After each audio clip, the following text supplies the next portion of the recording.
အားလုံးပဲမင်္ဂလာပါခင်ဗျာကျွန်တော်ဒီနေ့သင်ခန်းစာလေးကတော့ကျွန်တော် Microsoft Word မှာဒီလိုမျိုးဖန်ခွက်ပုံလေးတွေအလွယ်တကူဆွဲလို့ရတဲ့နည်းတွေကို sharing လုပ်ပေးသွားမှာဖြစ်ပါတယ်အဲ့တော့ဒါကျွန်တော်ကပုံမှန်ဆိုရင်ကျွန်တော် Photoshop နဲ့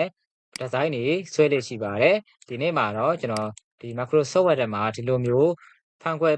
ပုံစံ design လေးတွေဆွဲပြီးတော့ဖန်ခွက်ထဲမှာကိုယ့်ရဲ့ဓာတ်ပုံလေးတွေကိုထည့်ခြင်းတဲ့ပုံလေးတွေကိုယ့်ရဲ့ကောင်မလေးပုံတွေเนาะဒီမှာထည့်လို့ရပါတယ်အဲ့တော့ကျွန်တော်တို့ကဒီ Microsoft Word ထဲမှာဒီလိုမျိုးဓာတ်ပုံလေးထည့်ခြင်းနဲ့ဆိုရင်ကျွန်တော်တို့ဒီဗီဒီယိုလေးကိုအဆုံးထိ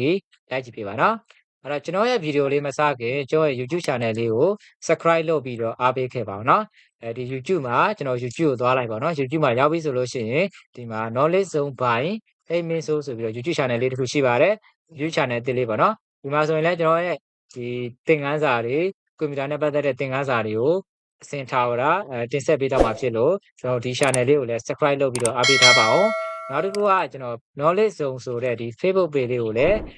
follow လုပ်ပြီးတော့အားပေးထားပါအောင်ခင်ဗျာဒီမှာဆိုလို့ချင်းကျွန်တော်ဒီမှာကွန်ပျူတာနဲ့ပတ်သက်တဲ့သင်ခန်းစာတွေကိုတခါလေကြာရင်ကျွန်တော်က TikTok မှာတင်တာနဲပါတယ် TikTok မှာမတင်ဖြစ်တဲ့ဗီဒီယိုတွေဆိုလို့ရှိရင်မတင်တဲ့နေ့တွေဆိုလို့ရှိရင်ကျွန်တော်ဒီတအားကြီးတင်ဖို့ကများတယ်လုံများတယ်ဆိုလို့ရှိရင်ကျွန်တော်Facebook နဲ့ YouTube မှာကျွန်တော်အဓိကတင်ပါတယ်အဲ့တော့ Facebook နဲ့ဒီ YouTube ကိုလည်း Facebook မှာဆိုရင် follow လုပ်ပြီးတော့အားပေးထားပါเนาะ follow လေးနှိပ်ပြီးတော့အားပေးထားပါโอเคဒါဆိုရင်ကျွန်တော်ရဲ့ဒီဗီဒီယိုလေးစလိုက်အောင်เนาะအရင်ဆုံးအနေနဲ့ကျွန်တော်ဖန်ခွက်လေးဆွဲဖို့အတွက်ကိုကျွန်တော်ဘယ်တူလေးယူလိုက်မလဲဆိုရင်ကျွန်တော် insert ထဲကိုသွားပါဒီမှာဆွဲပြပါမယ် insert ထဲကိုသွားပါကျွန်တော် insert ထဲမှာရှိတဲ့ shape ဆိုတာလေးကိုတစ်ချက်နှိပ်ပေးလိုက်ပါเนาะကျွန်တော် shape ထဲကနေပြီးတော့ဒီ cylinder ပုံစံလေးရှိပါတယ် cylinder ဆိုတာကကျွန်တော်ဘယ်နာလေးမှရှိလဲဆိုရင်ကျွန်တော်တို့ဒီမှာဆွဲထားတာဖြစ်တဲ့အတွက်ဒီအပေါ်လေးမှာရောက်သွားမှာဖြစ်ပါတယ်ဒီနားမှာရှိပါတယ်เนาะကျွန်တော်ဒီမှာပေါ့နော်ကျွန်တော်ဒီမှာ cylinder ပုံစံလေးရှိပါတယ်သူတစ်ချက်နှိပ်ပြီးတော့ဒီမှာဖိဆွဲလိုက်ပါကျွန်တော်ကတော့8ကိုမလို့တော့ဘူးပေါ့နော်8ကိုဖိရဲဆိုလို့ရှိရင်ကျွန်တော်ဒီလိုမျိုးညီနေမှာဖြစ်ပါတယ်အဲ့တော့8ကိုဖိပြီးတော့ဆွဲမယ်ဆိုလည်းရပါတယ် base store အနေနဲ့အဆင်ပြေတဲ့ပုံစံလေးဖိပြီးတော့ဆွဲပေးလိုက်ပါပြီးတော့ကျွန်တော်ဒီမှာကျွန်တော်တို့ရဲ့ဒီ cylinder ပေါ်နှိပ်လိုက်တယ်ဆိုလို့ရှိရင်အဝါဆက်လေးတွေ့ပါတယ်အဲ့ဒီအဝါဆက်လေးကိုဖိပြီးတော့ဒီ point တွေကိုကိုလိုသလိုကျွန်တော်တို့ပြင်လို့ရပါတယ် base store အနေနဲ့ကိုလိုချင်တဲ့ပုံစံ point လေးတွေကိုဒီမှာလာပြီးတော့ပြင်ပေးပါပြင်လို့ရပါတယ်โอเคပြီးသွားပြီဆိုလို့ရှိရင်ဒီ cylinder လေးတွေကိုကျွန်တော်ကဓာတ်ပုံလေးတွေပုံထည့်ခြင်းပါတယ်ကိုယ့်ရဲ့ပုံပဲဖြစ်စေတခြားပုံလေးပဲဖြစ်ဖြစ်ကျွန်တော်ဓာတ်ပုံလေးထည့်ခြင်းတယ်ဆိုရင် shape format တွေကိုသွားပါ shape format ထဲမှာရှိတဲ့ shape face ပေါ့နော်ကျွန်တော်တို့ဒီ shape format ဆိုတာကလည်းဒီပုံပေါ်ကိုနှိပ်မှပေါ်လာမှာဖြစ်ပါတယ်တစ်ချက်နှိပ်လိုက်ပါနှိပ်လိုက်တယ်ဆိုရင် shape format ထဲမှာရှိတဲ့ shape face တွေကိုသွားပါနော်ပြီးတော့ဓာတ်ပုံလေးထည့်ကျင်တာဖြစ်တဲ့အတွက်ကျွန်တော် picture ဆိုတာလေးကိုတစ်ချက်ထပ်ပြီးတော့နှိပ်ပေးလိုက်ပါဒီ from a file ဆိုတာလေးကိုတစ်ချက်ထပ်ပြီးတော့နှိပ်ပါခင်ဗျာโอเคဒါဆိုလို့ချင်းဒီထဲမှာရှိတဲ့ဓာတ်ပုံလေးတွေကိုကျွန်တော်တစ်ချက်ရွေးပေးလိုက်ပါနော်ကျွန်တော်ကတော့ဒီမှာရှိတဲ့ကျွန်တော်ရဲ့ဒီဓာတ်ပုံလေးကိုကျွန်တော်တစ်ချက်ရွေးပေးလိုက်ပါမယ်ဒီမှာဆိုလို့ချင်းဓာတ်ပုံလေးတွေရှိပါတယ်သူနှစ်ချက်နှိပ်ပြီးတော့ထည့်ပေးလိုက်ပါမယ်โอเคဒါဆိုရင်ဒါကျွန်တော်ရဲ့ဓာတ်ပုံလေးကဒီဖန်ခွက်လေးထဲမှာဝင်သွားမှာဖြစ်ပါတယ်ပြီးတော့လို့ရှိရင်ဒီအပေါ်မှာပေါ့နော်ဒီဖန်ခွဲရဲ့အတွင်းသားလေးကိုမြင်နေရတဲ့နေရာလေးမှာကျွန်တော်ကဒီ insert ထဲမှာရှိတဲ့ shape ထဲရပဲသွားမယ်နော် insert ထဲမှာရှိတဲ့ shape ထဲကနေပြီးတော့ကျွန်တော်ဒီပုံစံလေးယူလိုက်ပါမယ်ဒီပုံစံလေးလဲဆိုလို့ရှိရင်ကျွန်တော်ဒီထဲမှာဒီ O ပဲပုံလေးပေါ့နော် O ပဲပုံစံလေးယူလိုက်ပါမယ်အဲ့တော့ဒီပေါ်မှာကျွန်တော်တို့ဖိပြီးတော့ဆွဲပေးလိုက်ပါဖိဆွဲပြီးသွားပြီဆိုလို့ရှိရင်လည်းဒီမှာရှိတဲ့ point လေးတွေကိုကျွန်တော်တို့တစ်ခုချင်းပြင်လို့ရပါတယ်အပေါ်လိုချင်တာလားဘေးလိုချင်တာလားပေါ့နော်ဒီ point လေးတွေကိုလည်းကျွန်တော်တို့ကတစ်ခုချင်းဖိပြီးတော့ဆွဲလို့ရပါတယ်အဲ့တော့ဖိဆွဲပြီးသားပြီဆိုလို့ရှိရင်လည်းဒီမှာရှိတဲ့ဖန်ခွက်ဆိုရင်ဖန်ခွက်ပေါ့နော်ဒီလိုမျိုးဒီ outline လေးတွေကိုပိုလိုချင်တဲ့ပုံစံ outline ကိုထူမှာလားကျွန်တော်တို့ကပါမှာလားပေါ့နော်ဒီပုံစံလေးတွေလည်းကျွန်တော်တို့အသုံးပြုလို့ရပါတယ်အဲ့တော့ဒီ outline လေးတွေကျွန်တော်ထူချင်တယ်ဆိုရင်ထပ်ပြီးတော့ထူချင်တယ်ဆိုလို့ရှိရင်လည်းထူလို့ရပါတယ်ကျွန်တော်ကတော့ဒီဖန်ခွက်အတွင်းသားလေးကိုအရောင်လေးတစ်မျိုးပြောင်းလိုက်ပါမယ်အဖြူရောင်လေးပဲဖြစ်စေပေါ့နော် shape ဖေးထဲကနေ shape format တွေကိုသွား shape ဖေးထဲမှာရှိတဲ့ကိုလိုချင်တဲ့ပုံစံလေးကိုအရောင်လေးတစ်ချက်ပြောင်းပေးလိုက်ပါကျွန်တော်တို့ဒီ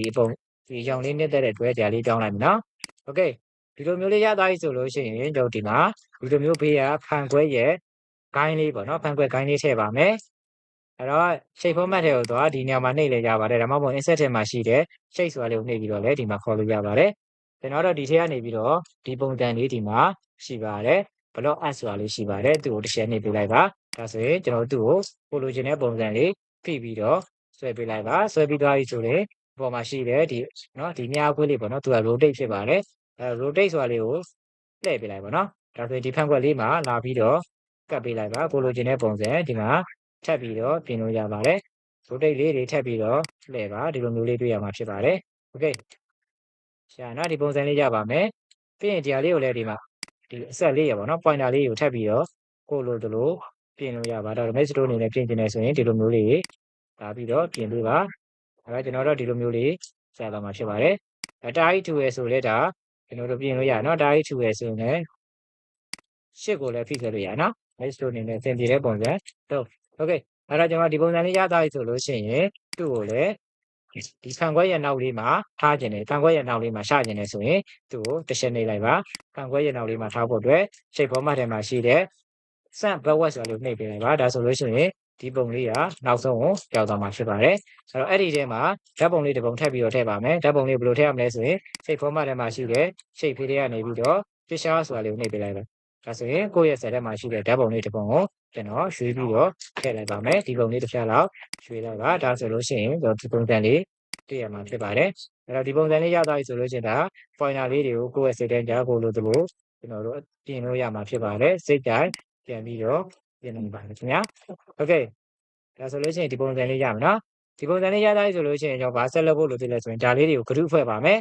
ကျွန်တော်တို့8ကိုဖိပါနော်ဒီဘက်ကနေ8ကိုဖိဒီဖန်ခွက်မှာနှိပ်မယ်အပေါ်ကဒီမှာနှိပ်မယ်နှိပ်ပြီးသွားပြီဆိုလို့ရှိရင်ဒီဖန်ခွက်ဂိုင်းလေးကိုလည်း8ကိုဖိ click နှိပ်8က click တယ်ပေါ့နော်